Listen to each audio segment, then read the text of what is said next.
कल आप लोगों से बहुत लंबी चर्चा हुई थी, जिसमें प्रमुख रूप से हम लोगों की जो चर्चा हुई वो चर्चा हुई थी कि सेक्शन 210 जो पूर्व के अधिनियम का, आप सब जानते हैं कि सेक्शन 190 सीआरपीसी जो था,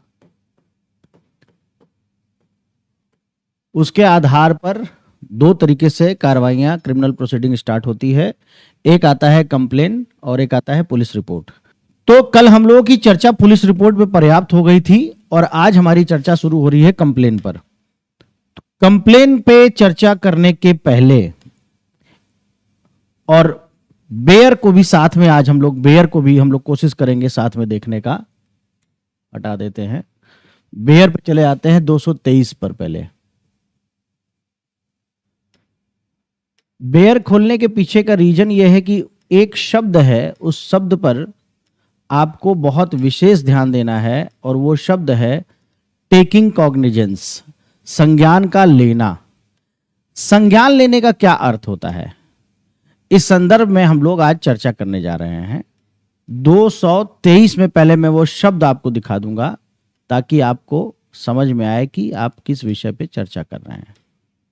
223 थोड़ा बड़ा कर देते हैं। हाँ, मजिस्ट्रेट से परिवाद। तो आज पूरी चर्चा परिवाद की है और परिवाद पे डिस्कशन करने के बहुत पहले एक शब्द का प्रयोग यहां पर करना बहुत लाजमी है और वो शब्द है अपराध का संज्ञान। When a magistrate taking cognizance of any complaint, taking cognizance का कोई भी परिभाषा आपके न सीआरपीसी में था और न ही आपके बीएनएसएस में है। तो संज्ञान लेने का क्या मतलब है? कब कहेंगे कि मैजिस्ट्रेट ने संज्ञान ले लिया, किसी भी परिवाद का संज्ञान ले लिया? या सिर्फ परिवाद की चर्चा नहीं है, जब भी मैजिस्ट्रेट किसी भी मामले को देखता है, चाहे वो पुलिस रिपोर्ट से आया हो और चाहे वो उस परिवाद के माध्यम से आया हो, परिवाद में या पुलिस रिपोर्ट के मामले में संज्ञान लेना किसको कहते हैं? Whenever any magistrate applying his judicial brain for taking any action regarding the commission of any crime called a संज्ञान लेना, उसको बोला जाता है संज्ञान का लेना। जब मैजिस्ट्रेट किसी अपराध के मामले में अपनी न्यायिक मस्तिष्क का प्रयोग करता है तब यह कहा जाता है कि वह संज्ञान लेता है। अच्छा, एक शब्द बहुत अच्छे से समझाने का प्रयास किया है ब्लैक्स लॉ डिक्शनरी ने। ब्लैक्स लॉ में भी संज्ञान लेने शब्द के बारे में बोला गया है कि जुरिस्डिक्शन का एप्लीकेशन ऑफ जुरिस्डिक्शन को भी या एक्सरसाइज ऑफ जुरिस्डिक्शन को भी संज्ञान लेने से जोड़कर देखा जाता है। इस संदर्भ में दो बड़े महत्वपूर्ण केस भी हैं, एक तुलाराम का केस है और एक आरआर चारी का केस है। उन दोनों केसेस के बारे में भी हम लोग चर्चा करेंगे। हम आपको वो दोनों केस दिखा देते हैं। पहला केस है RR Chari versus state of UP. इस केस में माननीय उच्चतम न्यायालय ने क्या निर्धारित किया बच्चों? इस केस में माननीय उच्चतम न्यायालय ने कहा कि संदिग्ध अपराध के संबंध में न्यायिक मस्तिष्क का प्रयोग, जो मैंने पहले ही कहा कि जुडिशियल ब्रेन, जुडिशियल माइंड का प्रयोग करना किसी अपराध के संदर्भ में, उसको क्या कहते हैं? टेकिंग कॉग्निजेंस कहते हैं, उसको कहते हैं अपराध का संज्ञान लेना। तुलाराम वर्सेस किशोर, ये आपके सामने है। तुलाराम वर्सेस किशोर के मामले में न्यायालय ने क्या कहा? न्यायालय ने कहा कि किसी भी अपराध के संदर्भ में या किसी भी प्रक्रियात्मक आधार पर किसी भी नोटिस को लेना, किसी मामले को अपनी जानकारी में लेना for the purpose of issuing a warrant और summon, for the purpose of conducting procedure, जब कोई क्रिमिनल प्रोसीजर को कंडक्ट करना होता है, चलाना होता है, तब उस मामले में क्या कहते हैं? उस मामले में कहते हैं कि न्यायालय ने संज्ञान ले लिया। तो ये दो केस बहुत महत्वपूर्ण है, जिसमें से आपका ये वाला केस आपके एग्जाम में पूछा जा चुका है। तुलाराम वर्सेस किशोर और R Chari versus state of UP. ये दो बहुत महत्वपूर्ण केस है। ब्लैक्स लॉ डिक्शनरी की बात जो मैंने आपको बताई वो आप याद रखें या ना रखें, बात वही है कि एक्सरसाइज ऑफ जुरिस्डिक्शन, अपनी अधिकारता का प्रयोग करना, संज्ञान लेना है। अच्छा, यहां पे एक क्वेश्चन मेरे दिमाग में आ रहा है। वो क्वेश्चन ये आ रहा है कि जैसे मान लीजिए, परिवाद तो अभी हम लोग पढ़ेंगे, लेकिन मान लीजिए कि कोई मामला कोर्ट के पास गया, चाहे वो परिवाद के थ्रू गया चाहे पुलिस रिपोर्ट के थ्रू गया। अगर उस मामले में न्यायालय ने अभियुक्त को डिस्चार्ज कर दिया, उन्मोचित कर दिया, यानी कि अब उसका ट्रायल नहीं चलेगा, तो क्या कहेंगे कि उसने जुडिशियल ब्रेन का प्रयोग किया? बिल्कुल कहेंगे। क्यों कहेंगे? क्योंकि डिस्चार्ज भी किया होगा तो उन फैक्ट्स के आधार पे ही किया होगा जो उसके सामने आए होंगे, और उसको लगा होगा कि मामला तो बनता ही नहीं अभियुक्त के खिलाफ। तो डिस्चार्ज करना भी क्या है? टेकिंग कॉग्निजेंस के अंतर्गत आता है। अब हम लोग आ जाते हैं सेक्शन की डीलिंग पर। सबसे पहले तो 200 की बात करेंगे, यानी कंप्लेन। कंप्लेन क्या है? कंप्लेन की परिभाषा कहां दी गई है? परिवाद की परिभाषा कहां दी गई है? परिवाद की परिभाषा दी गई है आपके पहले 2K में था सीआरपीसी में, और अब 21H में दिया गया है। तो 21H में भी, जैसे कल अभी हम लोगों ने डिस्कस भी किया था इस शब्द पर भी, परिवाद का मतलब होता है कि मैजिस्ट्रेट के सामने किसी अपराध के संदर्भ में मौखिक या लिखित आवेदन करना, लिखित सूचना देना, किसी अपराध का एलिगेशन लगाना, किसी अपराध का आरोपित करते हुए मजिस्ट्रेट को यह कहना कि कोई अपराध किया गया है, उसे परिवाद कहते हैं। जिसके अंतर्गत पुलिस रिपोर्ट नहीं आता है। पुलिस रिपोर्ट क्यों नहीं आता है, इस पे कल की क्लास में खूब अच्छे से और बहुत लंबी चर्चा की गई जब हम आपको एनसीआर पढ़ा रहे थे, तो हम वहां पर नहीं जा रहे हैं। हम केवल इस बात पर आ रहे हैं कि परिवाद क्या है। तो परिवाद क्या है? परिवाद लिखित या मौखिक कथन है न्यायालय के समक्ष किसी अपराध के संदर्भ में। अब अगर बेयर वाइज चीजों को देखें, अच्छा बेयर वाइज चीजों को देखने के जस्ट पहले आज हम लोग डिस्कस क्या क्या करेंगे, 1 मिनट के लिए आप हमको दे दीजिए, वो बहुत इंपॉर्टेंट है। जब हम कंप्लेन की चर्चा करते हैं तो कंप्लेन के साथ साथ जब आप 223 में आने के बाद 224 की बात करते हैं तो वह रिटर्न ऑफ कंप्लेंट है। तो रिटर्न ऑफ कंप्लेंट क्या होता है, इस पर हम चर्चा करेंगे। फिर आता है इशू पोस्टपोनमेंट, 225 की चर्चा करते हैं। असल में ये तो एक अलग मामला हो गया कि मामला कंप्लेन को रिटर्न दूसरे एप्रोप्रिएट कोर्ट में भेज रहे हैं, लेकिन जब ये प्रोसीजर चलता है और रिटर्न नहीं कर रहे हैं, खुद ही देख रहे हैं, तो या तो सीधे इशू प्रोसेस करते हैं या कुछ समय के लिए इशू पोस्टपोनमेंट कर देते हैं, यानी समन और वारंट जारी करने के पहले या तो मजिस्ट्रेट स्वयं उस मामले की जांच करता है या किसी पुलिस अधिकारी से अन्वेषण कराता है साक्ष्यों को एकत्र करने के लिए। यहां पर कल भी मैंने बताया था और आज मैं फिर बता रहा हूं, बेयर पे आऊंगा तो फिर बोलूंगा ताकि आपके दिमाग में बैठ जाए। 225 इशू पोस्टपोनमेंट का मकसद सिर्फ और सिर्फ इतना है, सिर्फ और सिर्फ इतना है कि प्रारंभिक स्तर पर मजिस्ट्रेट को यह तसल्ली हो जाए कि यह मामला संज्ञान लेने योग्य है। इस मामले में समन या वारंट जैसा भी मामला होगा उसको जारी करना है और उसके बाद ट्रायल चलाना है। ट्रायल चला के दोष सिद्धि या दोष मुक्ति जो भी साक्ष्य के आधार पर है करना है, यानी निर्णय देना है। इस 202 का मकसद संपूर्ण साक्ष्यों का एकत्रीकरण नहीं है। प्रारंभिक स्तर पर केवल और केवल यह मैजिस्ट्रेट अपने सेटिस्फैक्शन के लिए कराता है कि वह उस मामले को चला सकेगा अथवा नहीं चला सकेगा। चलिए मान लीजिए वो मामला चलाता है, तो चलाने के बाद वो क्या करेगा, वो सीधी सी बात है, वो 227 में चला जाएगा। यानी समन मामला है तो समन जारी करेगा और वारंट मामला है तो वारंट जारी करेगा। यह पूरी एक प्रक्रिया होगी, यानी कि 223 फिर 225 और फिर 227। ये प्रोसीडिंग है। बीच में जो सेक्शन आ रहे हैं वो अलग अलग तथ्यों से भी जुड़े हुए हैं, जैसे रिटर्न ऑफ कंप्लेन।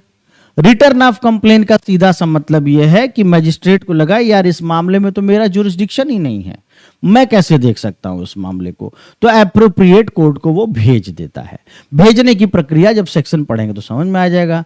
ये कुछ कुछ वैसा ही है जैसे सीपीसी में ऑर्डर 7 रूल 10 में बात कहता है। सीपीसी में सिविल मामले में भी जब जज को लगता है कि ये मामला तो मेरे देखने वाला नहीं है, मेरी अधिकारता नहीं है, तो एप्रोप्रिएट कोर्ट में उसको भेज देता है। ये एक मुद्दा है।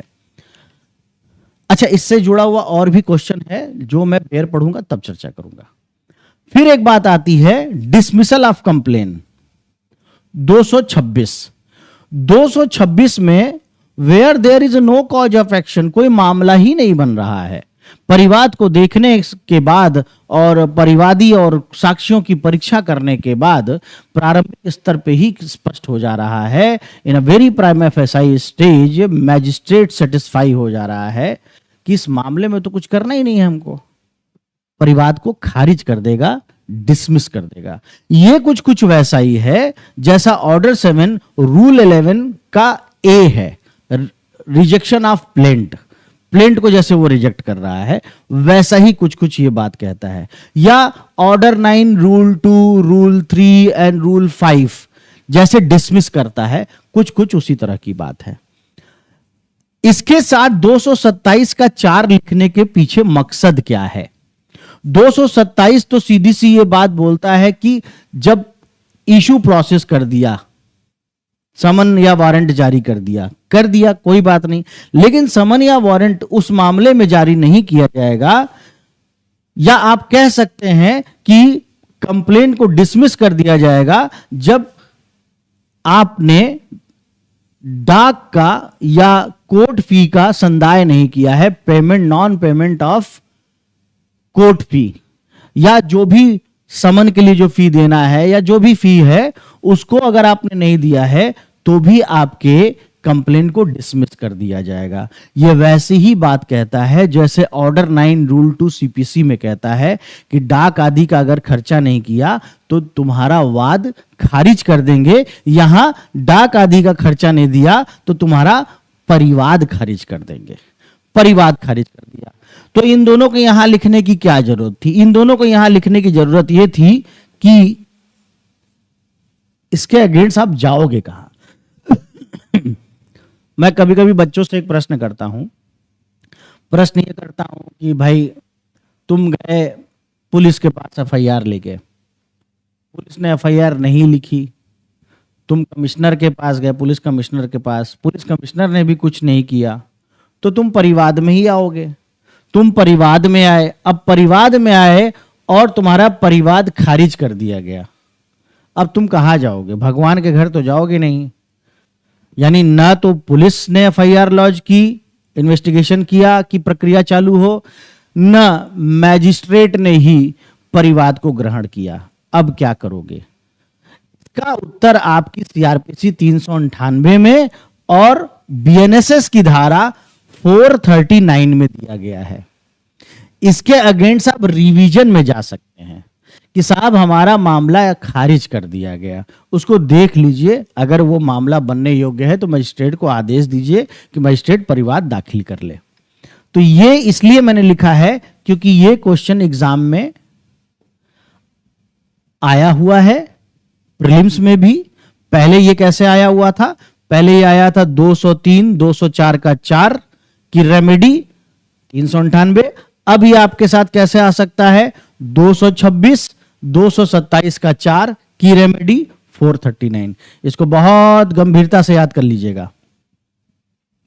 जनरली इसका आंसर बच्चों के पास नहीं होता है, मिस कर जाते हैं। जब ये हो जाता है तब उसके बाद एक और सेक्शन आता है डिस्पेंस फ्रॉम अटेंडेंस। मजिस्ट्रेट कुछ मामलों में अभियुक्त को या पक्षकारों को हाजिरी से अभिमुक्ति दे देती है कि ठीक है, छोटे मामले हैं, या ऐसा है कि चलो वो ऐसा पब्लिक फिगर है या पब्लिक सर्वेंट है या इतना रेपुटेटेड पर्सन है या अपराध की प्रकृति इतनी गंभीर नहीं है कि अभियुक्त को बुलाया जाए बार बार। तो मजिस्ट्रेट उस मामले में हाजिरी से अभिमुक्ति दे सकती है। साथ ही साथ अगर किसी मामले में जो को बहुत पिटी ऑफेंस है, छोटा अपराध है, छोटा अपराध जिसके लिए समरी ट्रायल चलाया जा सकता है, छोटा अपराध वह है जो 5,000 रुपए, अब 5,000 हो गया, पहले ये 1,000 हुआ करता था सीआरपीसी में, 5,000 रुपए तक के जुर्माने से दंडनीय अपराध है, यानी वो छोटा अपराध है, समन मामला है, 5,000 रुपए तक का जुर्माना है। ऐसे मामलों में भी यदि अभियुक्त अपराध स्वीकार करता है और जुर्माना देने के लिए तैयार है तो उसको हाजिर होने की आवश्यकता नहीं है।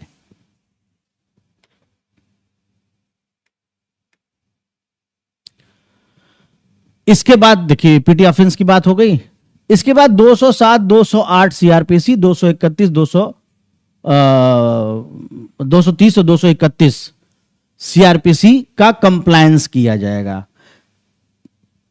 पुलिस रिपोर्ट के मामले में एफआईआर से लेकर पुलिस रिपोर्ट तक की सारी कॉपी अभियुक्त को दी जाएगी। परिवाद के मामले में कंप्लेन की कॉपी, साक्ष्यों की परीक्षा आदि जो की गई है उसकी कॉपी दी जाएगी। और अगर वो मामला अन्यथा सेशन न्यायालय द्वारा विचारणीय है, वो मामला किसके द्वारा विचारणीय है? सेशन न्यायालय द्वारा विचारणीय है, तो सेशन न्यायालय को कमिटल कर दिया जाएगा, यानी सुपुर्द कर दिया जाएगा।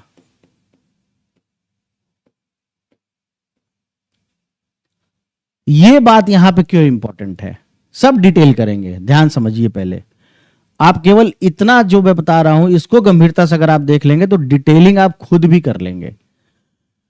207, 208 वर्तमान का 230, 231 की प्रक्रिया का पालन जब आप कर लेंगे और वो मामला सेशन न्यायालय द्वारा विचारणीय अगर मामला है तो आप क्या करेंगे? सेशन न्यायालय द्वारा विचारणीय मामला में सुपुर्दगी होती है। क्यों? क्योंकि सेशन न्यायालय डायरेक्ट कॉग्निजेंस कभी नहीं लेता। सेशन न्यायालय डायरेक्ट कॉग्निजेंस नहीं लेता। सीआरपीसी 193 और इसका 213 इस आपके नए अधिनियम का क्या कहता है? वो ये कहता है कि कोई भी सेशन न्यायालय डायरेक्ट किसी मामले का कॉग्निजेंस नहीं लेगा, उसको सुपुर्दगी की जाएगी, यानी उसको भेजा जाएगा।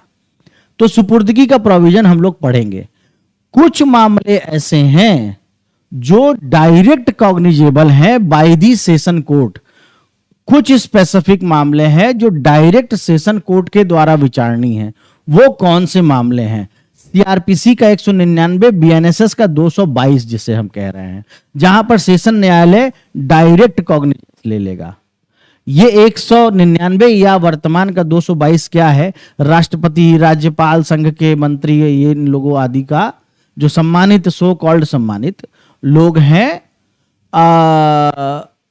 उनकी मानहानि के संदर्भ में डायरेक्ट कॉग्निजेंस सेशन न्यायालय लेता है लोक अभियोजक के परिवाद पर।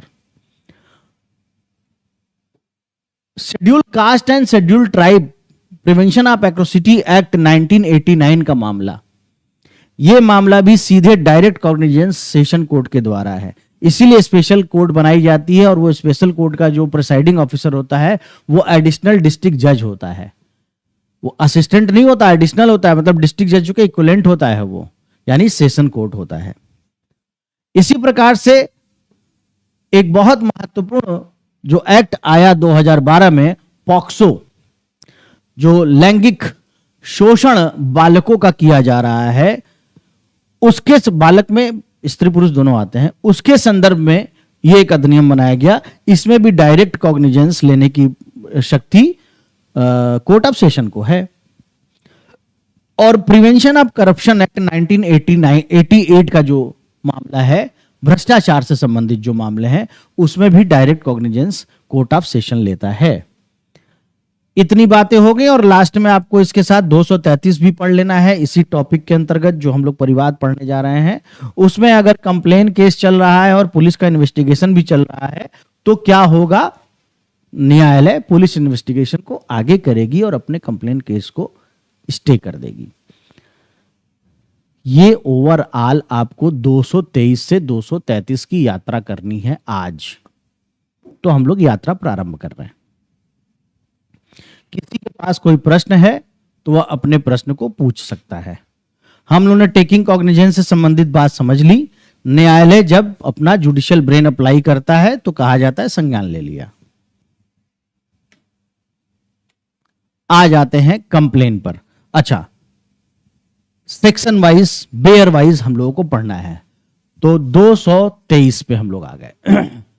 बहुत आराम से पढ़ेंगे, बिल्कुल टेंशन नहीं करेंगे, बहुत छोटा टॉपिक है, बहुत इंटरेस्टिंग भी टॉपिक है। आइए, किसी पर परिवाद यानी कंप्लेन पर अपराध का संज्ञान लेते समय अधिकारिता रखने वाला मजिस्ट्रेट, एक्सक्यूज मी,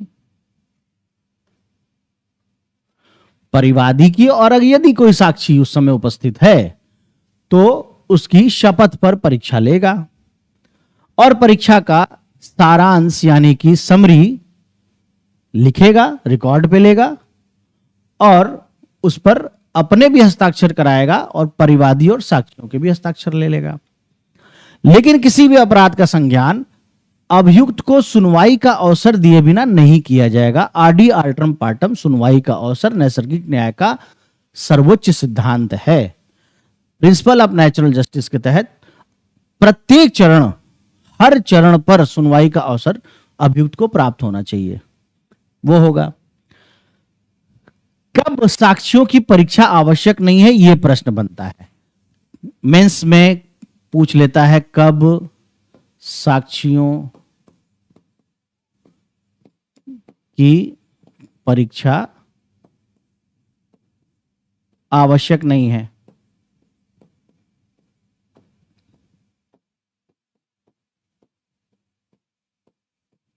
कब नहीं है भाई? यदि परिवाद, यदि कंप्लेन किसी पब्लिक ऑफिसर द्वारा या न्यायालय के द्वारा किया गया है। अब यार, पब्लिक ऑफिसर कोई फर्जी तो कंप्लेन करेगा नहीं, या न्यायालय कोई फर्जी कंप्लेन तो एलिगेशन लगाएगा नहीं किसी के ऊपर, तो उसकी क्या ही परीक्षा करना, ठीक है, तो उसकी परीक्षा नहीं की जाएगी। दूसरा कहता है यदि मजिस्ट्रेट जांच या विचारण के लिए मामले को 212 के अधीन किसी अन्य मजिस्ट्रेट के हवाले कर देता है।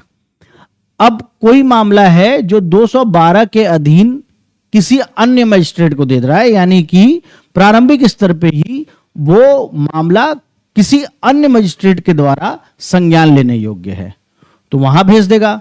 उस मामले में भी परीक्षा आवश्यक नहीं। लेकिन यदि मजिस्ट्रेट परिवादी या साक्षियों की परीक्षा करने के बाद मामले को किसी अन्य न्यायालय के पास भेज रहा है, तो वो न्यायालय फिर परीक्षा नहीं करेगा। कितनी बार एक ही मामले का परीक्षा करोगे? वो भी अभी केवल परिवाद फाइल करने की बात हो रही है। तो अगर मान लो जैसे हम मजिस्ट्रेट हैं और हमने जो है कंप्लेनेंट और उसके विटनेसेस को एग्जामिन कर लिया कि हाँ मामला बन रहा है कि नहीं बन रहा है, परिवाद हमको ग्रहण करना है, तो मामला बन तो रहा है लेकिन मेरा जुरिस्डिक्शन नहीं है, तो हम उसको दूसरे कोर्ट में भेज रहे हैं। तो उस कोर्ट को जो भेजेंगे वो दोबारा परीक्षा नहीं करेगा, क्योंकि हम लिख पढ़ समझ के भेज रहे हैं ना। हमने देख लिया कि हाँ परिवाद बनने लायक मामला है, ट्रायल चलाने लायक है। जब हम समझ लिए तो वो क्यों देखेगा, वो केवल ट्रायल चलाएगा, ठीक है। तो उसको भी ये करने की आवश्यकता नहीं है। आगे बढ़ जाते हैं। अब ये बड़ी सामान्य सी बात है कि अगर किसी लोक सेवक के विरुद्ध परिवाद आया है तो लोक सेवक को सुनवाई का अवसर दिया जाएगा। लोक सेवक के विरुद्ध परिवाद आया है, ठीक है, तो पहले तो उसको प्रख्यान का अवसर दिया जाएगा। ऐसे लोक सेवक को उस परिस्थिति के बारे में प्रख्यान करने का अवसर नहीं दिया जाता है जिसके कारण ऐसी अविकथित घटना घटित हुई है, यानी कि तब तक संज्ञान नहीं करेगा जब तक कि उसको अवसर नहीं मिल जाता। मैजिस्ट्रेट लोक सेवक के विरुद्ध परिवाद का संज्ञान तब तक नहीं करेगा जब तक लोक सेवक को अपनी बात कहने का यानी सुनवाई का अवसर नहीं मिल जाता। और साथ ही साथ लोक सेवक का जो वरिष्ठ अधिकारी है उससे भी उस घटना और तथ्यों परिस्थितियों के संदर्भ में रिपोर्ट नहीं प्राप्त हो जाती है। यानी लोक सेवक का जो सीनियर अथॉरिटी है वो भी जब तक परमिशन नहीं, इसका सेंस ये समझो कि सीनियर अथॉरिटी का जब तक परमिशन नहीं मिल जाएगा तब तक कोई मजिस्ट्रेट परिवाद पर संज्ञान नहीं लेगा लोक सेवक के विरुद्ध। ये आपने काम खत्म कर लिया। संज्ञान क्या होता है? आर चारू का केस, तुलाराम का केस आपने देखा परिवाद क्या होता है, उसकी परिभाषा और परिवाद कैसे किया जाता है। अब ये बात हो जाने के बाद आपको 225 पे आना चाहिए, लेकिन बीच में एक सेक्शन आ जा रहा है। तो बीच के सेक्शन को समझा जरूर रहे हैं, लेकिन दिमाग में रखना कि अगर वो उसने परिवाद ले लिया है तो उसके बाद हमको 225 पे आना चाहिए। लेकिन अब बीच में सेक्शन आ गया तो बीच वाले सेक्शन को भी डील कर लेते हैं। यदि परिवाद किसी ऐसे मजिस्ट्रेट द्वारा किया जाता है जो उस अपराध का संज्ञान करने के लिए सक्षम नहीं है।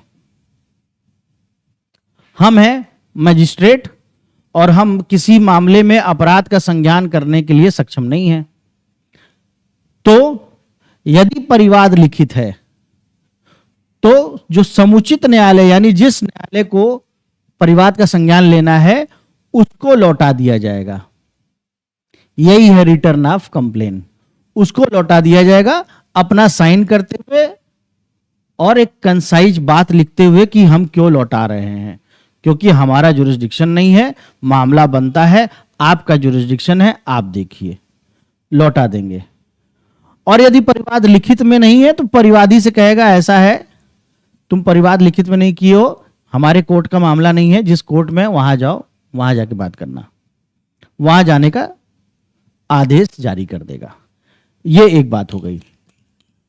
यहां पर मेरे दिमाग में एक क्वेश्चन आ रहा है, आपको लगेगा सर ये क्वेश्चन यहां पे क्यों उठा रहे हैं, यहां से संबंधित डायरेक्ट नहीं है, लेकिन थोड़ा सा आप लोग अपने ब्रेन को टेक्निकली स्ट्रांग करिए, इसलिए क्वेश्चन पूछ रहे हैं। ये जो स्टेज है बच्चों 224 का, ये इनिशियल स्टेज पर समझना, एकदम इनिशियल स्टेज पर जब कंप्लेन आता है उसके पास, इनिशियल स्टेज पर उसको समझ में आ जाता है कि ये मामला तो मेरे लायक है ही नहीं, मेरे देखने मतलब मेरा जुरिस्डिक्शन नहीं है, ये तो किसी और कोर्ट का है, तो उस कोर्ट में भेज दिया।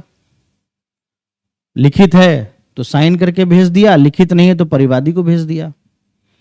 क्या कभी ऐसा हो सकता है, क्या कभी ऐसा हो सकता है कि mid of the trial at any stage of proceeding बीच में मजिस्ट्रेट को लगे यार ये मामला तो मेरे देखने लायक नहीं है? इसका जवाब हमको दीजिए आप में से कोई।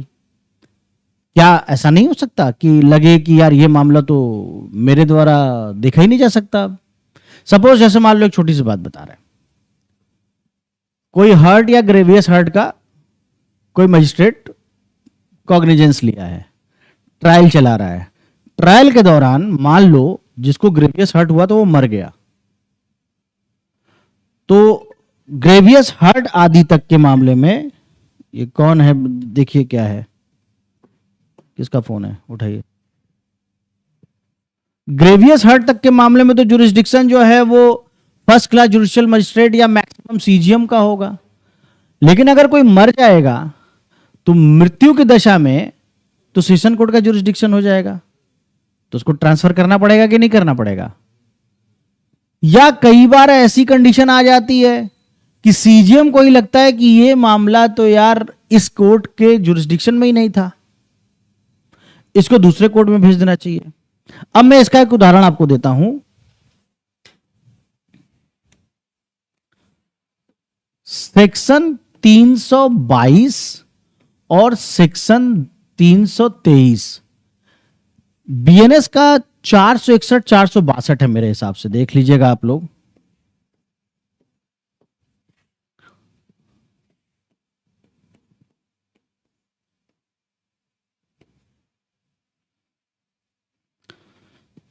अ 361 362 है, 461 नहीं है, 361 362। इत्तेफाक से बेयर खुला था और दिख गया।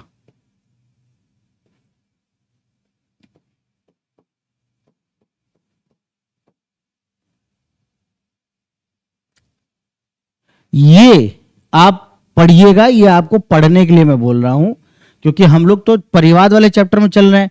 ये मैंने आपको एक एडिशनल पॉइंट बताया है। परिवाद में जो अभी आप पढ़ रहे थे 224 में, 224 तो इनिशियल स्टेज पे ही पता चल गया कि अरे यार ये तो केस ही हमारे देखने लायक नहीं है, फलाने कोर्ट का है, वापस भेज दिया, रिटर्न ऑफ कंप्लेन हो गया। क्या बीच में भी ऐसा कर सकता है? हां कर सकता है।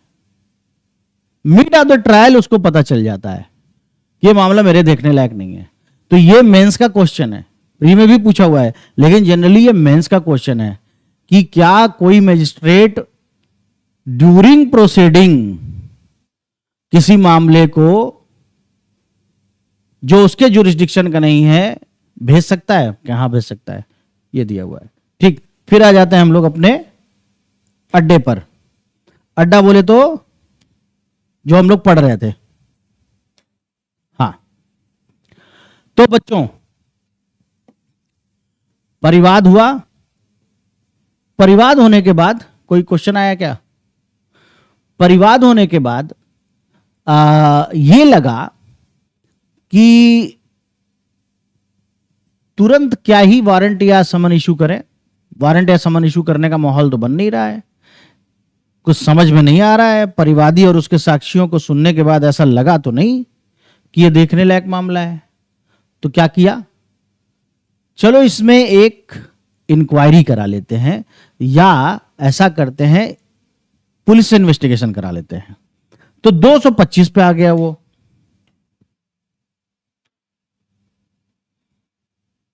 पोस्टपोनमेंट ऑफ इशू, आदेशिका को जारी किए जाने से रोकना। और रोक क्यों रहे? आदेशिका जारी कर दिए होते अगर मामला बन रहा होता तो, लेकिन अभी सेटिस्फाई नहीं है मजिस्ट्रेट, तो कह रहा है कि रुको पहले जांच कराते हैं। यदि कोई मजिस्ट्रेट परिवाद प्राप्त करने के बाद, जिसका वो संज्ञान करने के लिए प्राधिकृत है या उसके अधीन कोई मामला आया है, उसको ऐसा लगता है कि अभियुक्त के विरुद्ध आदेशिका जारी करना स्थगित किया जाए, जो अभियुक्त उसके जुरिस्डिक्शन के अंदर है उस मामले को उसको देखना है, और मजिस्ट्रेट को लगता है कि रुको पहले आदेशिका जारी नहीं करते हैं, ठीक है, और यह विनिश्चित करने के लिए कि क्या कार्यवाही का पर्याप्त आधार है या नहीं, मामले की या तो स्वयं जांच कर लेगा या पुलिस अधिकारी से कराएगा। कल याद होगा जब आप लोगों को हम 175 का 3 पुराने अधिनियम का 156(3) पढ़ा रहे थे, उस समय दलवीर का केस और बीनू भाई केस, बहुत सारे, प्रज्ञान का केस, अतुल पांडे प्रज्ञान पांडे जब पढ़ा रहे थे, तो मैंने उस वक्त भी कहा था कि सीआरपीसी 156(3) जो अब 175 का 3 हो गया है, 175 का 3 BNSS और ये सीआरपीसी,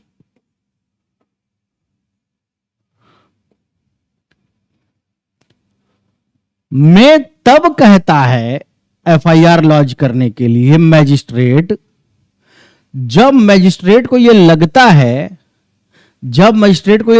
है कि पर्याप्त साक्ष्य मिलने चाहिए, तो पुलिस ही इन्वेस्टिगेशन कर सकती है बढ़िया सा।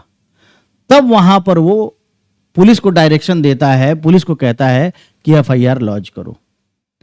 नहीं तो अगर वो डायरेक्ट कॉग्निजेंस ले ले, तब वो केवल एक चीज देखना चाहती है कि क्या कार्रवाई का पर्याप्त आधार है। कार्रवाई का पर्याप्त आधार नहीं लग रहा है अगर उसको, तो वो केवल और केवल क्या करेगा, या तो स्वयं जांच करेगा या किसी पुलिस अधिकारी या अन्य व्यक्ति को अन्वेषण का आदेश देगा।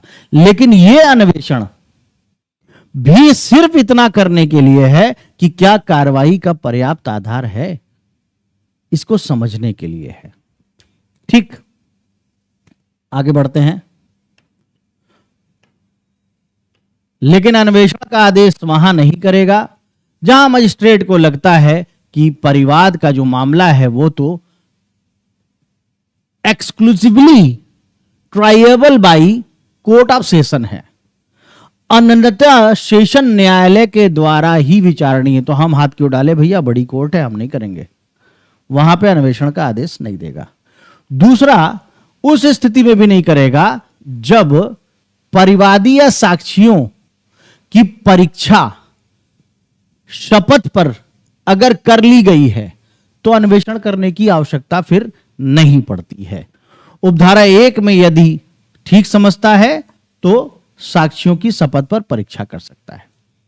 आगे क्या कह रहे हैं, आगे कह रहे हैं, परंतु यदि मजिस्ट्रेट को यह प्रतीत होता है कि अपराध जिसका परिवाद किया गया है अन्यथा सेशन न्यायालय द्वारा विचारणीय है, तो वह परिवादी से साक्ष्यों को प्रस्तुत करने और उनकी शपथ की परीक्षा करेगा। यह असल में कुछ नहीं कह रहा है, यह सिंपली यह बात कह रहा है कि अन्वेषण तो नहीं कराएगा, सेशन न्यायालय द्वारा विचारणीय है, उसका राइट तो नहीं है उसमें अन्वेषण का आदेश करने का, अन्वेषण तो नहीं कराएगा, लेकिन एक काम तो कंफर्म करेगा ना कि जा रहा है सेशन न्यायालय, बड़ी कोर्ट में, डिस्ट्रिक्ट कोर्ट में डिस्ट्रिक्ट जज के यहां जा रहा है, तो कम से कम ये तो तय हो जाए कि परिवादी और उसके जो साक्षी हैं सही कह रहे हैं या झूठ कह रहे हैं। बस इतना सा काम करता है। इसलिए एक बात ये हो गई। तीसरी बात किसमें क्या कह रहे हैं, यदि उपधारा 1 के अधीन अन्वेषण किसी ऐसे व्यक्ति द्वारा किया जाता है जो पुलिस अधिकारी नहीं है, तो उसको वारंट के बिना गिरफ्तार करने के अलावा पुलिस की सारी शक्तियां होंगी। मजिस्ट्रेट हमको भी अन्वेषण के लिए कह सकती है, किसी भी व्यक्ति को बोल सकता है मजिस्ट्रेट कि भाई जरा पता करो कि इस मामले का संज्ञान लेने लायक नहीं है कि है, अन्वेषण करो। लेकिन अगर हमको कहेगी ना तो हम वारंट के बिना गिरफ्तार केवल नहीं कर सकते, उसके अलावा मेरे पास पुलिस अधिकारी की सारी शक्ति होगी। तो पुलिस अधिकारी की और क्या शक्ति है, अन्वेषण के लिए साक्षियों को बुलाना, उनके बयान को लेना, यही सारा काम। अब अगले टॉपिक पे आ जाते हैं, बहुत इंटरेस्टिंग टॉपिक है। पहले डायग्राम दिखा दें।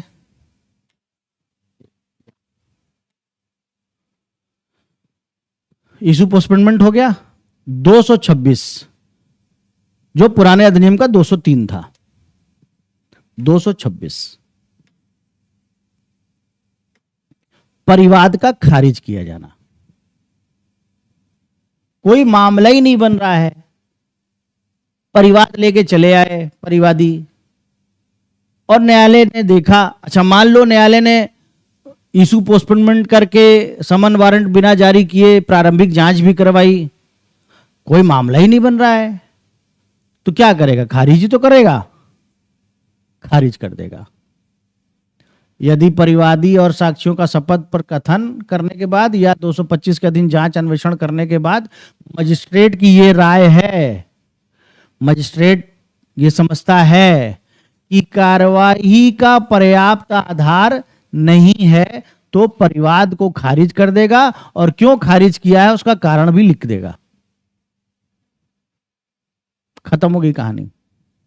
यह वैसा ही है बच्चों जैसा जब आप पढ़ते हैं, मैंने बताया ना सीपीसी ऑर्डर 7 रूल 11 का पहला कंडीशन, सीपीसी ऑर्डर 11, अरे ऑर्डर 7 बाबा, ऑर्डर 7 रूल 11 का ए,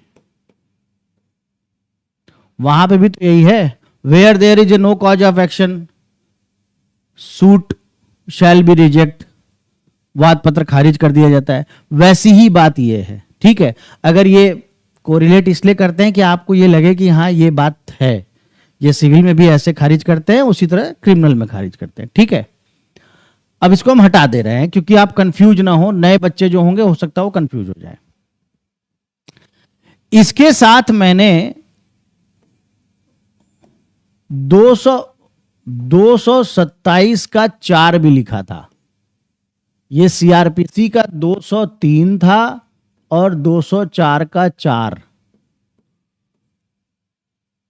सीआरपीसी वही बात। तो 227 में तो अभी आया नहीं है, तो 227 का 4 यहां क्यों लिख दिए? लिखने का कारण आपको बताएं, जो हम ऑलरेडी आपको शुरुआत में ही बता चुके हैं।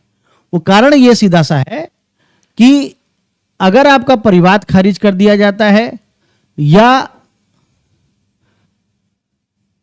कोर्ट फी नहीं दी गई है या जो भी फी पेड करनी है वो आपने नहीं की है, तो भी आपका परिवाद खारिज हो जाएगा, तो भी आपका परिवाद खारिज हो जाएगा।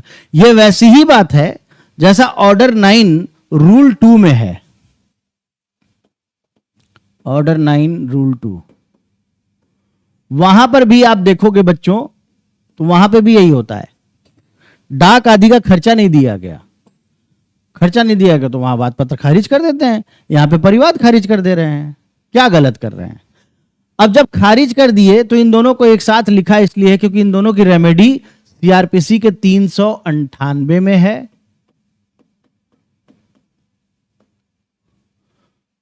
और बीएनएस के 439 में है।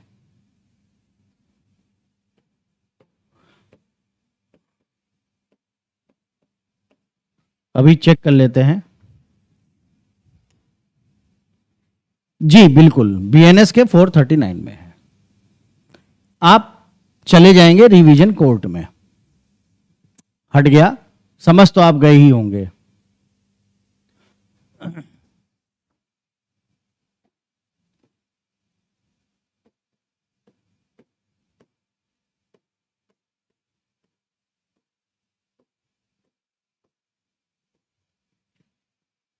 रिवीजन में चले जाओगे कि साहब हमारा परिवाद खारिज कर दिया गया, इस आधार पे किया तो भी जाओगे, इस आधार पे डाक और फीस वीस नहीं दिए खारिज कर दिया गया, इस आधार पे भी जाओगे। कहाँ? रिवीजन में चले जाओगे, यानी ऊपर वाली कोर्ट में जाओगे पुनरीक्षण याचिका दाखिल करने कि साहब देखिए इन्होंने खारिज कर दिया। अब पुनरीक्षण न्यायालय तय करेगा कि मामला दाखिल करने लायक है या नहीं है, लेकिन आपके पास ये एक रेमेडी है। अब चले आते हैं 227 को ठीक से पढ़ने। अपराध का संज्ञान कर लिया आप, 223 225 दोनों कर लिया आपने। कलर थोड़ा सा चेंज करके करेंगे ना तो कंफ्यूज नहीं होगा तुम लोग। 223 225 यानी 223 में परिवादी और साक्षियों की परीक्षा कर लिया, 225 में अपने सेटिस्फेक्शन के लिए जांच या पुलिस से अन्वेषण करा लिया और अब लग रहा है कि मामला बनने लायक है। नहीं लायक था तो खारिज कर दिया, मामला बनने लायक नहीं था, पर्याप्त आधार नहीं था तो खारिज कर दिया, लेकिन अब लग रहा है मामला बनने लायक है, यानी ट्रायल चलाया जा सकता है। तो जो समन मामला है, समन केसेस हैं, उनमें समन जारी कर देंगे, जाओ। जो वारंट मामला है उसमें वारंट जारी कर देंगे। अब यहां पे फिर एक बहुत इंटरेस्टिंग 2-3 बातें एडिशनल बता देते हैं आपको। बड़ा मजा आता है ऐसे उछल कूद करके पढ़ाई करने में। हमें तो आता है, पता नहीं आपको आ रहा है कि नहीं आ रहा है, उम्मीद है आएगा। तो समन मामले में समन जारी करेंगे, वारंट मामले में जब वारंट जारी करेंगे। दो चीजों पर चर्चा करना चाहते हैं।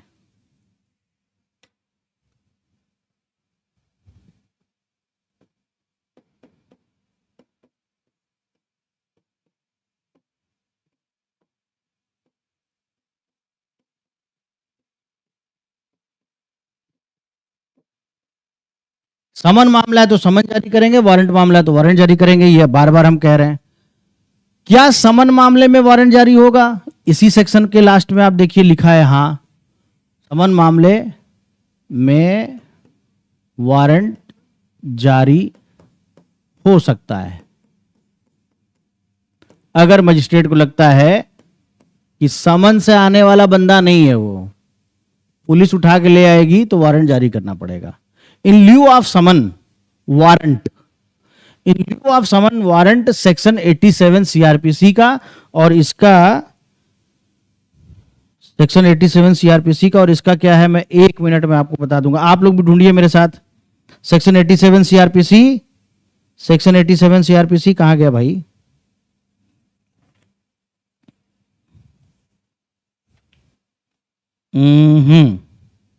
सेक्शन 90 इसी सेक्शन में अंदर दिया हुआ है, 227 में आप देखेंगे मिलेगा सेक्शन 90। समन की जगह वारंट जारी कर देगा। समन मामले में समन जारी करेगा, वारंट मामले में वारंट जारी करेगा, लेकिन ऐसा लगता है कि समन मामले में भी वारंट जारी करना जरूरी है, जो सेक्शन 90 में आधार बताए गए हैं, तो समन मामले में भी वारंट जारी कर सकता है।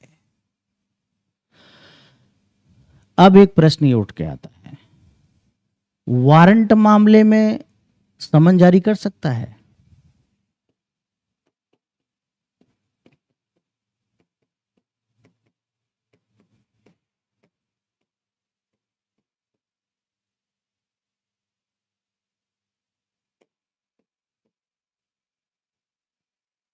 हाँ कर सकता है, बिल्कुल कर सकता है।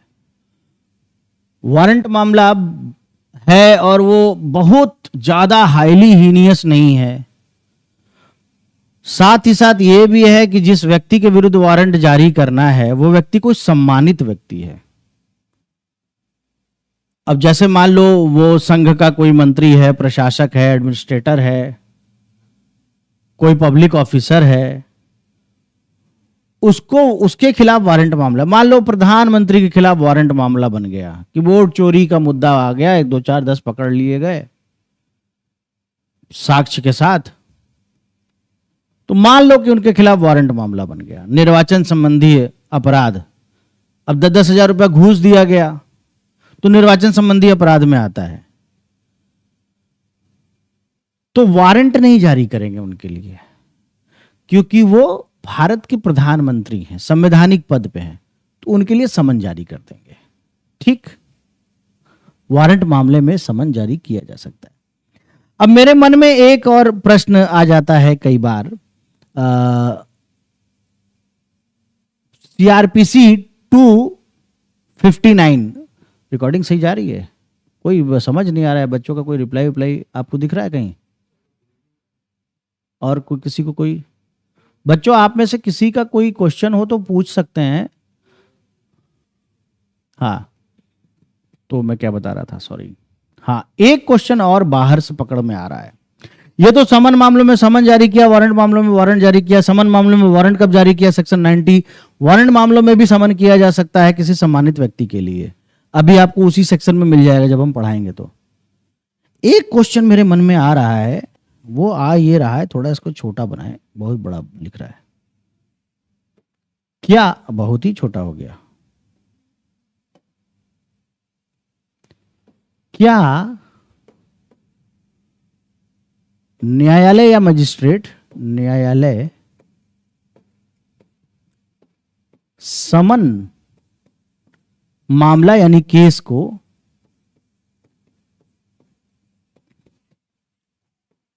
वारंट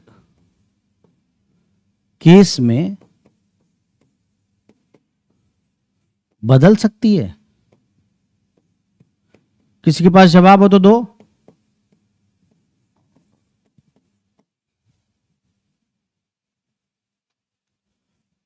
सीआरपीसी 259 उत्तर है हां। सेक्शन 259 सीआरपीसी बीएनएसएस का होगा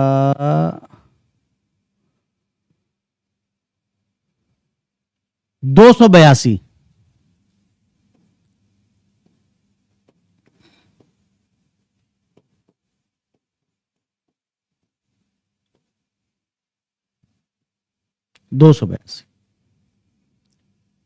ये क्वेश्चन भी मेंस में कई बार पूछा हुआ है, प्रीलिम्स में तो पूछता ही है ये वाला क्वेश्चन। तो समन को वारंट, वारंट को समन, समन मामले को पूरा का पूरा ट्रायल क्या वारंट में हाँ हो सकता है। अब मान लो समन केस चल रहा है, मैंने किसी को 2 झापड़ मारा है, मेरे ऊपर समन केस चल रहा है, एक खाली हर्ट का केस है, बाद में पता चला वो 2 झापड़ की वजह से उसके अंदर का कान का नस फट गया था, बाद में मेडिकल एग्जामिनेशन में आया, वो ग्रेवियस हर्ट हो गया, वारंट मामला बन गया। हो सकता है, कुछ भी हो सकता है। 227 समन मामला है, समन जारी करेगा। वारंट मामला है तो अपने या अधिकारता रखने वाले न्यायालय में उपस्थित होने के लिए वारंट जारी करेगा। और अब ध्यान देना, या यदि ठीक समझता है तो समन जारी करेगा, यानी वारंट मामले में भी समन जारी करेगा। आ गया उस प्रश्न का उत्तर, उस प्रश्न का उत्तर आ गया। अब देखो इस प्रश्न का उत्तर भी इसी में दिया हुआ है कि समन मामले में वारंट कहां जारी होगा। देखना 227 ऊपर कर रहे हैं बच्चों, कहां गया ये देखो, धारा 90 के उपबंधों पे प्रभाव नहीं डालने वाली समझी जाएगी, यानी in lieu of summon warrant issue होता है धारा 90 में। दोनों बात मिल गई, फर्स्ट क्लॉज की आपको। फिर चले आते हैं, ठीक है। अच्छा एक चीज और बता रहा है कि समन या वारंट इलेक्ट्रॉनिक साधनों के माध्यम से भी जारी किया जा सकता है। क्लॉज 2 में आ जाते हैं। अब अभियुक्त के विरुद्ध कोई भी समन या वारंट तब तक नहीं जारी किया जाएगा जब तक कि अभियोजन उसको साक्षियों की सूची न दे दे। जैसे वाद पत्र जब जाता है तो वाद पत्र के साथ जब समन जाता है तो उसके साथ वाद पत्र की 2 प्रतियां जाती है ना। वाद पत्र नहीं रहेगा तो प्रतिवादी उत्तर कैसे देगा। उसी तरह क्रिमिनल मैटर में भी अगर अभियुक्त को पता ही नहीं है कि उसके ऊपर परिवाद क्या किया गया है तो अपना डिफेंस कैसे करेगा। इसलिए अभियोजन के साक्षियों की सूची दे दी जाती है। ठीक, फिर लिखित परिवाद संस्थित करने के मामले में समन या वारंट के साथ परिवाद की प्रतिलिपि दे दी जाती है। सिंपल सी बात है, परिवाद की प्रतिलिपि दे दी है। अब मेरे उस प्रश्न का उत्तर भी आप लोगों को मिल गया जो हमने आप लोगों को 226 के साथ पढ़ाया था। कोई आदेशिका या फीस देनी है तब तक आदेशिका जारी नहीं होगा जब तक कि फीस नहीं देंगे, और अगर उचित समय पे फीस नहीं दी गई तो मजिस्ट्रेट परिवाद खारिज कर देगा। और अब आ जाते हैं सेक्शन 28 पर। सेक्शन 28 वैयक्तिक हाजिरी से अभिमुक्ति, डिस्पेंस फ्रॉम पर्सनल अपीयरेंस की बात करता है। बहुत सिंपल सी चीजें हैं बच्चों, इसमें बहुत दिमाग नहीं लगाना है।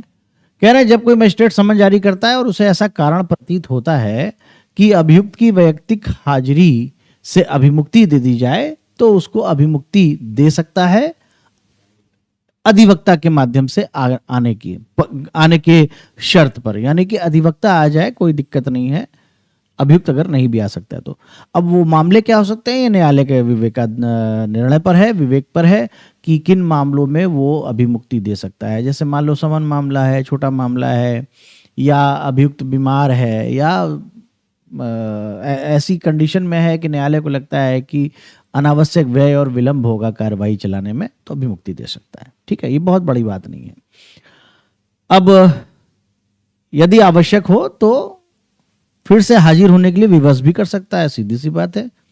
ये अभिमुक्ति भी दे सकता है और अभिमुक्ति वापस भी ले सकता है, यानी कि दोबारा हाजिर होने के लिए भी कह सकता है। अब आ जाते हैं हम लोग 229 छोटे मामलों में विशेष समन। छोटे मामले क्या है, पहले इसमें 1000 रुपए तक के जुर्माने के मामलों को छोटा मामला कहा जाता था। समन मामला होता है बेसिकली 1000 रुपए जुर्माने। अब बीएनएसएस में इसको इस राशि को बढ़ाकर 5000 रुपए की राशि कर दी गई है।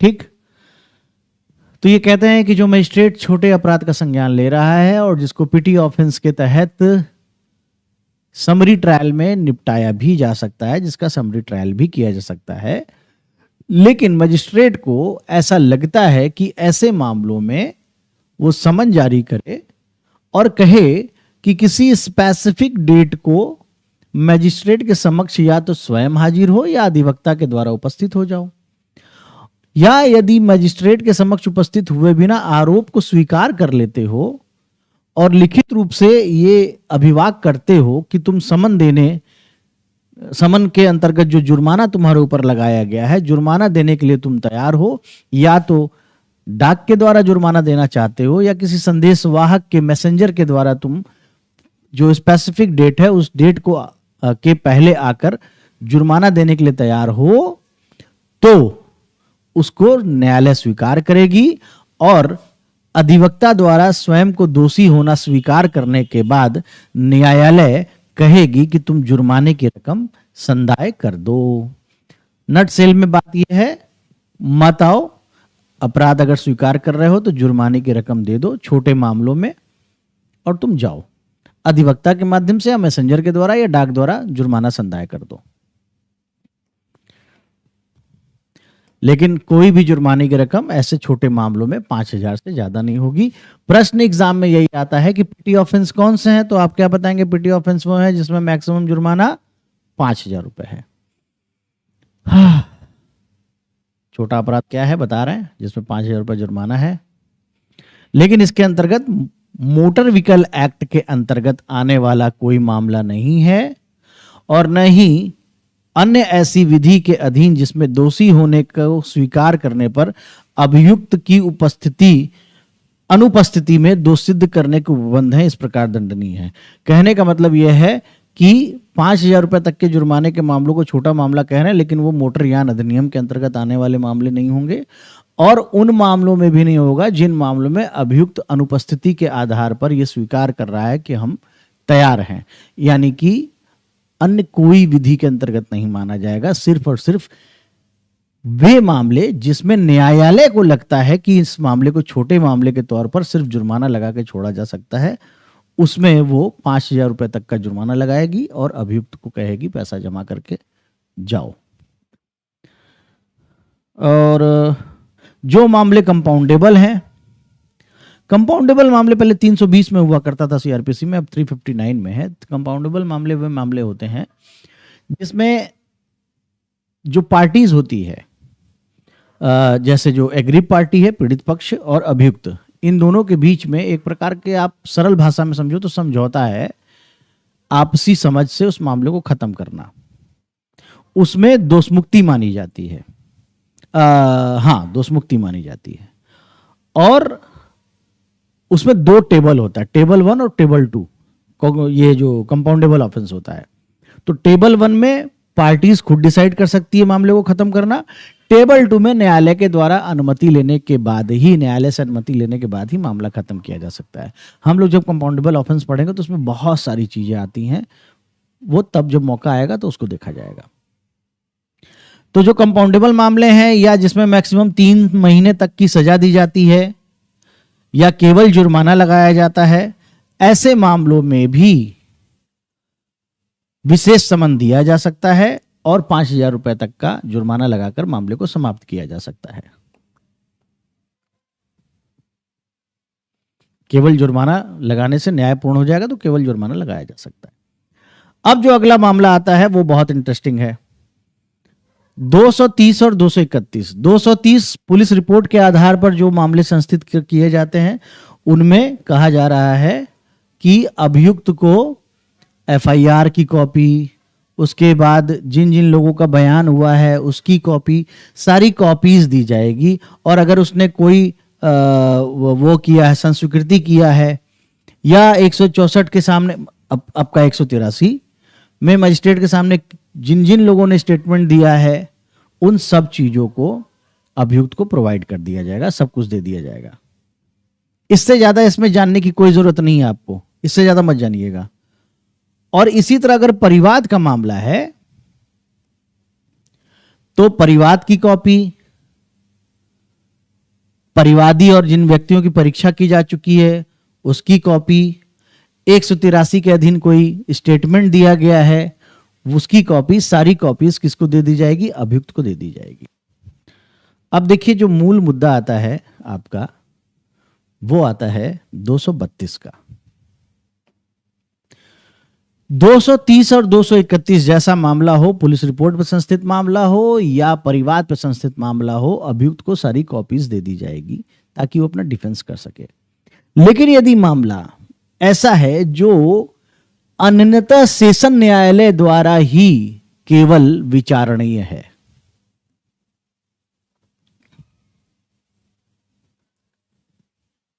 तब 230 और 231 की प्रक्रिया जैसा भी मामला होगा उसका पालन करने के बाद क्या किया जाएगा? सेशन न्यायालय को वो मामला सुपुर्द किया जाएगा।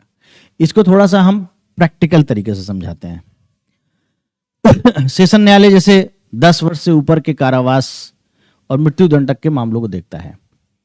अब मान लो कि कोई लूट या हत्या डकैती का कोई मामला है, सपोज हत्या का मामला है, तो हत्या के मामले में डायरेक्ट सेशन न्यायालय के पास मामला नहीं जाता।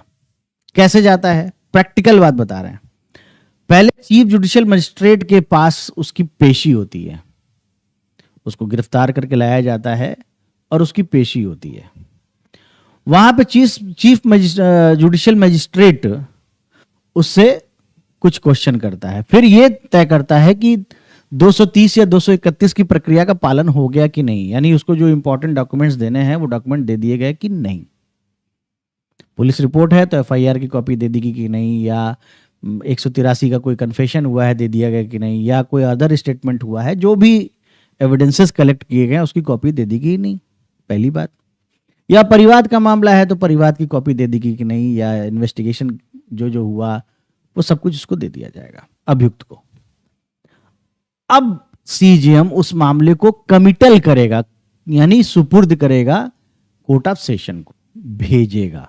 यानी कि कहने का तात्पर्य मेरा यह है कि court of session direct cognizance नहीं लेता है। ये बात आप अगर देखेंगे तो सीआरपीसी 193 और बीएनएसएस का मैं देख लेता हूं 213 ये बात कहता है, 213 ये बात कहता है कि सेशन कोर्ट कोई मामला डायरेक्ट कॉग्निजेंस नहीं लेता है, उसके पास कमिटल करके भेजा जाता है। अब यहीं पर एक क्वेश्चन और उठता है कि सेशन न्यायालय डायरेक्ट नहीं देखता है, कमिटल होता है, यानी सेशन न्यायालय को मामला सुपुर्द किया जाता है। क्या ऐसे भी कोई मामले हैं जहां पर सेशन न्यायालय डायरेक्ट कॉग्निजेंस लेता है? हां, बिल्कुल है। डायरेक्ट कॉग्निजेंस किस मामले में लेता है सेशन न्यायालय, इसकी चर्चा भी करना जरूरी है। देखिए, ये मैं आपको बताया अभी तक, कलर चेंज कर देते हैं और आसानी से समझने के लिए। 230 और 231 की प्रक्रिया का पालन किया और उसको भेज दिया कोर्ट ऑफ सेशन को। लेकिन क्या कह रहे हैं हम ये कह रहे हैं कि सेशन न्यायालय डायरेक्ट कॉग्निजेंस नहीं लेता। 213 ये बात बोल रहा है, 213 ये बोल रहा है कि डायरेक्ट कॉग्निजेंस सेशन न्यायालय नहीं लेता, कमिटल होके जाएगा। अब मेरा क्वेश्चन ये है कि किन मामलों में direct cognizance court of session ले लेता है, ये आपके सामने है क्वेश्चन। तो पहला तो सीआरपीसी 199 और बीएनएसएस का 222, राष्ट्रपति, राज्यपाल, संघ के मंत्री, प्रशासक, संघ राज्य क्षेत्र के एडमिनिस्ट्रेटर या लेफ्टिनेंट गवर्नर, इन लोगों का मानहानि अगर होता है, डिफामेशन होता है, तो सेशन न्यायालय डायरेक्ट कॉग्निजेंस लेता है। पब्लिक प्रोसिक्यूटर परिवादी बनता है, लोक अभियोजक उसमें कंप्लेनेंट होता है और डायरेक्ट कॉग्निजेंस सेशन न्यायालय ले लेता है। इसका अपवाद है 209 का, पहला। दूसरा, मैंने आपको पहले भी बताया कि एसटी/एससी एक्ट में डायरेक्ट कॉग्निजेंस है। तीसरा, पॉक्सो में डायरेक्ट कॉग्निजेंस है। और corruption, prevention of corruption act में डायरेक्ट कॉग्निजेंस लिया जाता है। ये बहुत इंपॉर्टेंट क्वेश्चन है, ये मेंस में पूछा जाता है कि किन मामलों में direct cognizance magistrate court of session ले सकता है, तो इन मामलों में ले सकता है। ये आपका आंसर हो गया। फिर चले आते हैं, अब सेक्शन भी पढ़ लेते हैं। सेक्शन कह रहा है, जब पुलिस रिपोर्ट पर या अन्यथा संस्थित मामलों में अभियुक्त मजिस्ट्रेट के सामने उपस्थित होता है या लाया जाता है तो मजिस्ट्रेट को प्रतीत होता है कि मामला सेशन न्यायालय द्वारा विचारणीय है, तो 230 और 231 के उपबंधों का पालन करने के बाद मामला सेशन न्यायालय को सुपुर्द कर दिया जाएगा। और जमानत से संबंधित जो भी उपबंध हैं उसका पालन किया जाएगा और अभियुक्त व्यक्ति को अभिरक्षा में भेज दिया जाएगा जब तक कि कमिटल ना हो जाए। मैंने आप लोगों को कल बताया था, ये जुडिशियल रिमांड है, जुडिशियल रिमांड है।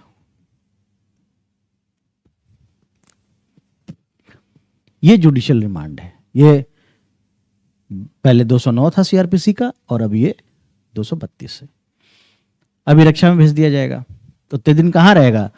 कमिटल जब तक हो रहा है, सेशन कोर्ट में जा रहा है, तो उतने दिन तक अभियुक्त कहां रहेगा? सेशन न्यायालय में मामला जा रहा है, इसका मतलब गंभीर मामला भी है, तब तक अभियुक्त कहां रहेगा?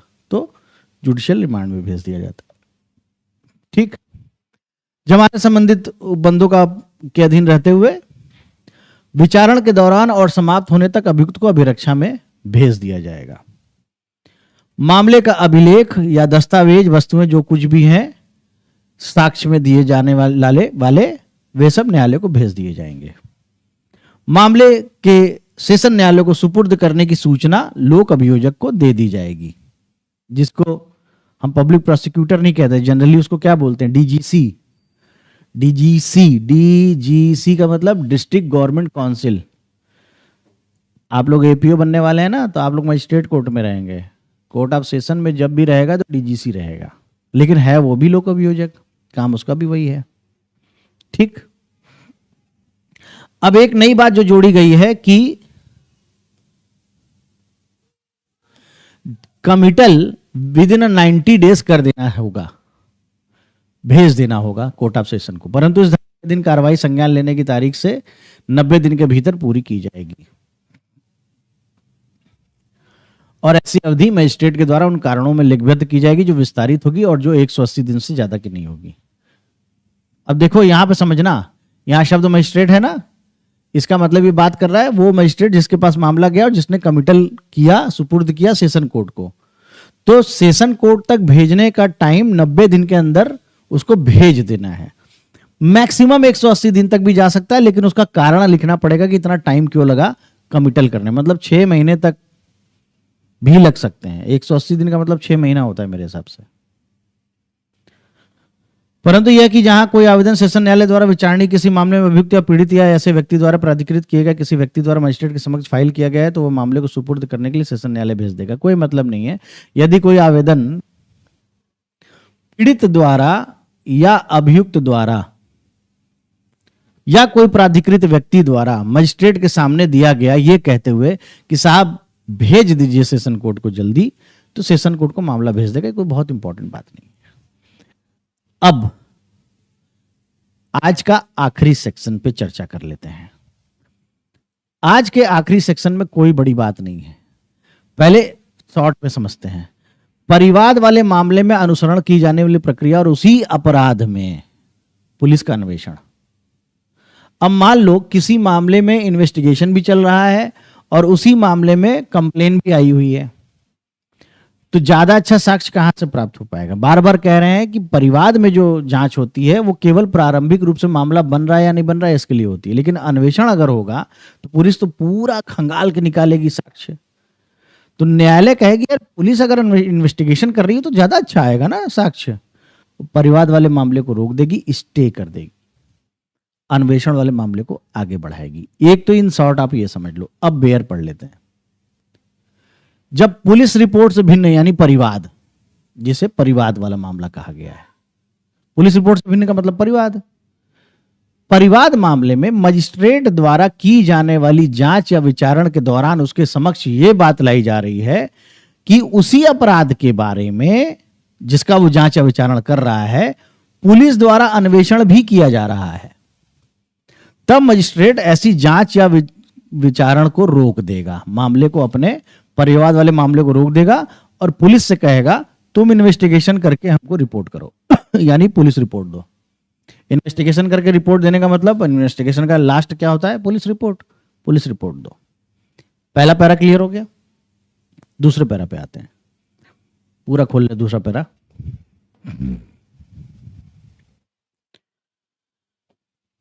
यदि अन्वेषण करने वाला पुलिस अधिकारी 193 के अधीन रिपोर्ट की जाती है, यानी पुलिस रिपोर्ट देता है, और ऐसी रिपोर्ट पर मजिस्ट्रेट द्वारा ऐसे व्यक्ति के विरुद्ध अपराध का संज्ञान किया जाता है जो परिवाद वाले मामले का अभियुक्त है, तो मजिस्ट्रेट परिवाद वाले मामले की और पुलिस रिपोर्ट से पैदा होने वाले मामले की जांच या विचारण साथ साथ करेगा, मानो दोनों मामले पुलिस रिपोर्ट पर संस्थित किए गए हैं। क्या कह रहा है? पहले वाले में कहा कि इन्वेस्टिगेशन चल रहा है तो जांच या विचारण रोक देगा, पहला पैरा। दूसरा पैरा क्या कह रहा है कि पुलिस रिपोर्ट आ गई, और पुलिस रिपोर्ट आ गई और उसी दौरान कंप्लेन केस भी चल रहा था, तो दोनों को बंच कर देगा, दोनों को कंसोलिडेट कर देगा। तो आप कह सकते हैं consolidation of complain case and case instituted on police report. तो दोनों को कंसोलिडेट कर दे रहा है।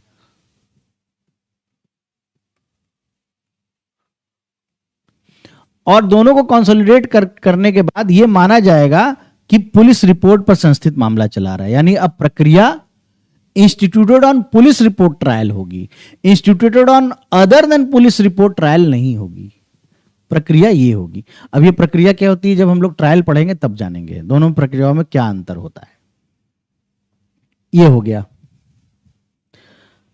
और अगर भिन्न मामला बनता है पुलिस रिपोर्ट परिवाद वाले मामले से भिन्न है, तब या तो मजिस्ट्रेट पुलिस रिपोर्ट पर अपराध का संज्ञान नहीं करेगी या अपना मामला जो रोकी हुई है उसको चालू कर देगी। ये कोई बहुत इंपॉर्टेंट बात नहीं है। अब जब जब डिफरेंट ही है तो अपना मामला चला ही सकती है। इतनी सी बात थी जो आज आप लोगों के साथ कंप्लेन में हमने चर्चा की है। प्लीज आप इसको कम से कम 2 से 3 बार इसको देखिए। और अल्टीमेटली अब हम लोग इस बात तक पहुंच गए हैं कि संज्ञान कैसे 2 प्रकार से लिए जाते हैं, जिसमें इस पर भी बहुत वृहद चर्चा हम लोगों ने की है। बेयर वाइज एक बार करना बाकी है और इस पर भी वृहद चर्चा हो गई है, बेयर वाइज भी। अगर आपने इन दोनों वीडियो को ठीक से देख लिया 2-2 बार, तो मैं आपको बता रहा हूं, आपको इतना तो पता चल जाएगा कि बीएनएसएस पढ़ना कैसे और कहां से स्टार्ट करना है। जहां से बोला है वहीं से करना है। आगे धीरे धीरे हर चैप्टर को हम लोग डिस्कस करेंगे और हर सेक्शन में बहुत बहुत सारी चीजें हैं। को रिलेशन आना बहुत जरूरी है कि किस सेक्शन का किसके साथ संबंध है, जैसे आपको बताते हैं हम रोज। इन सब चीज़ों को करेंगे, बहुत बढ़िया से तैयारी होगी, बिल्कुल मत घबराइए। शेयर करिए, सब्सक्राइब करिए और एक रिक्वेस्ट आप लोगों से है कि आप लोग कमेंट करिए ताकि मेरा हौसला भी आप लोगों की तरफ बुलंद हो जाए। Thank you so much. शुभ रात्रि, गुड नाइट।